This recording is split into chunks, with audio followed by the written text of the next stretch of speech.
Hey, I'm Tony Lee. Welcome to Hot Flasher, your daily menopause podcast. Every weekday, my co-host Nikki breaks down the latest research, shares real stories, and talks about the stuff nobody warned us about.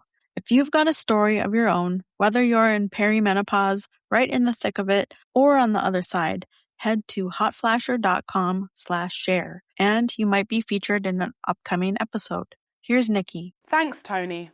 All right, here's what you need to know today. So it's Wednesday, which means it should be Wisdom Wednesday. But I'm calling an audible because I just came across some research that's making me question things I thought I knew. Sometimes the best wisdom comes from admitting when we've been wrong about something. I'm Nikki, and today we're myth-busting some assumptions about menopause that honestly caught me off guard. We're talking about military women going through this transition, something called menopause doulas that I definitely hadn't heard of until this week, and some pretty eye-opening numbers about depression and anxiety during perimenopause. Let me start with something that made me pause and really think about my own assumptions. There's new research out of PubMed looking specifically at perimenopause and menopause in military women, and it's highlighting challenges I don't think most of us have considered. When we picture someone struggling with hot flashes or brain fog, do we imagine a woman in combat boots? Probably not. But military women are dealing with all the same hormonal chaos we are, except they're doing it in environments that aren't exactly set up for flexibility around menopause symptoms. Think about it. You're a 48-year-old sergeant dealing with night sweats so bad you're changing sheets twice a night, except you're sleeping in barracks or deployed somewhere without air conditioning. Or you're having those moments where your brain just stops working mid-sentence, but you need to make split-second decisions that affect people's safety. The research shows military women face unique barriers to getting help. There's still this culture in many military settings where admitting you're struggling with physical symptoms feels like admitting weakness. Plus, military healthcare systems aren't always set up to handle the complexity of perimenopause care. What really got my attention was how this study highlighted something we don't talk about enough: workplace accommodations for menopause. In civilian jobs, you might be able to work from home during a particularly brutal hot flash day, or step out for a few minutes when brain fog hits. Military women often don't have those options. This research suggests we need to expand how we think about menopause support. It's not just about having the right doctor or the right treatment. It's about having workplaces and communities that understand what women are going through. Which brings me to something I learned about this week that honestly surprised me. Have you ever heard of a menopause doula? I know what you're thinking doulas are for birth, right? That's what I thought too. But apparently there's a whole movement of menopause doulas emerging, and after reading about them, I'm wondering why this isn't more common knowledge. A menopause doula is basically someone trained to provide emotional, informational, and practical support during the menopause transition.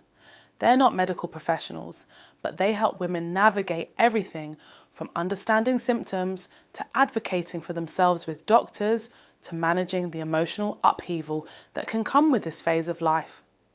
Reading about this made me realise how much we've bought into this myth that women should just tough it out through menopause alone, like it's some kind of individual endurance test rather than a major life transition that deserves support.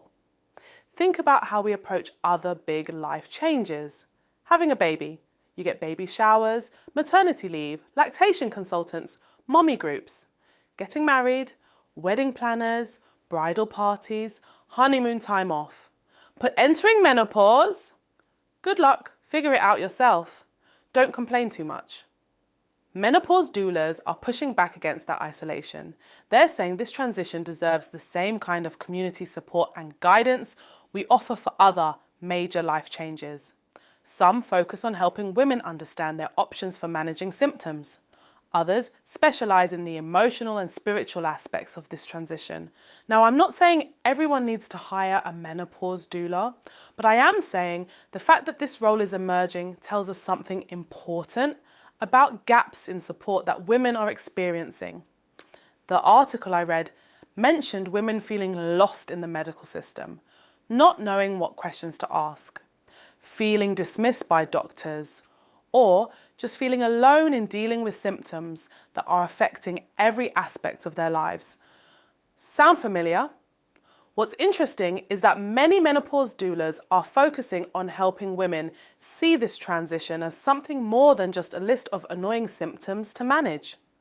They're helping women think about what this phase of life might offer freedom from periods, freedom from pregnancy concerns, potentially a different relationship with their bodies and their priorities.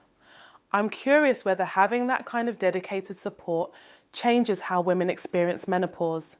Does it help them feel more empowered rather than just enduring?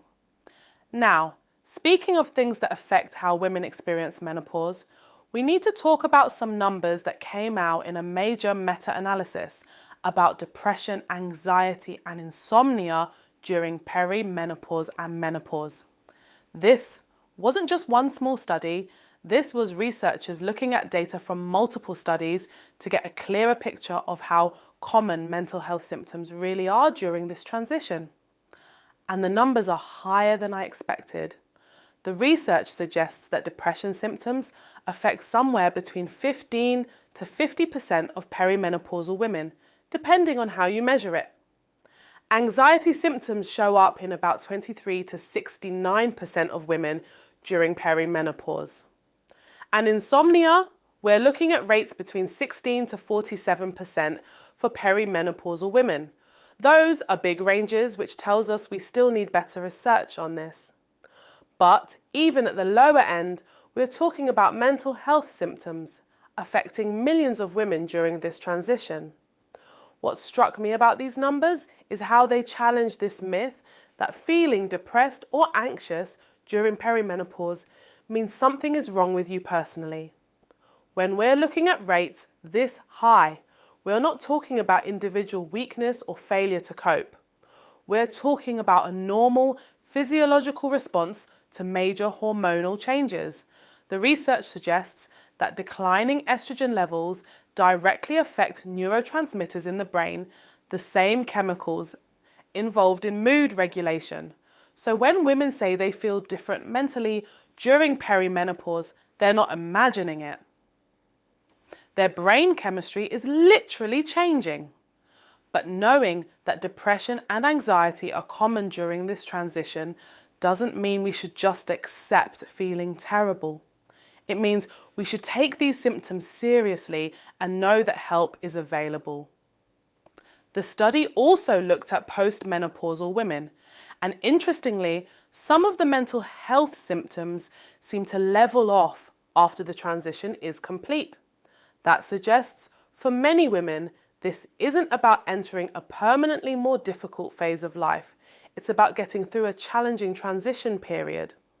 What bothers me is how often women are told their mood changes during perimenopause are just something to push through. Or worse, they're told it's just stress or aging or being dramatic. This research shows we're dealing with real, measurable changes that deserve real support and treatment options. So, what do we do with all this information? First, we expand our picture of who goes through menopause and what kind of support they might need.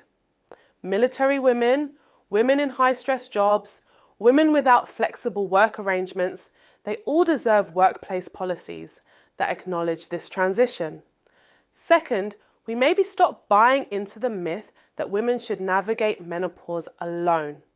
Whether that's a menopause doula, a support group, a therapist who understands hormonal transitions, or just friends who are willing to talk honestly about what they're experiencing, community matters. And third, we take mental health symptoms during perimenopause seriously. If you're feeling more anxious, more depressed, or sleeping terribly, that's not a character flaw. It's a sign that your body is going through major changes and you deserve support in managing them. Tomorrow, we'll be back with something completely different. But I'm curious, what myths about menopause have you had to unlearn? What surprised you most about your own experience compared to what you expected? Thanks for listening to Hot Flasher. We're back tomorrow with more, so don't forget to subscribe. See you tomorrow.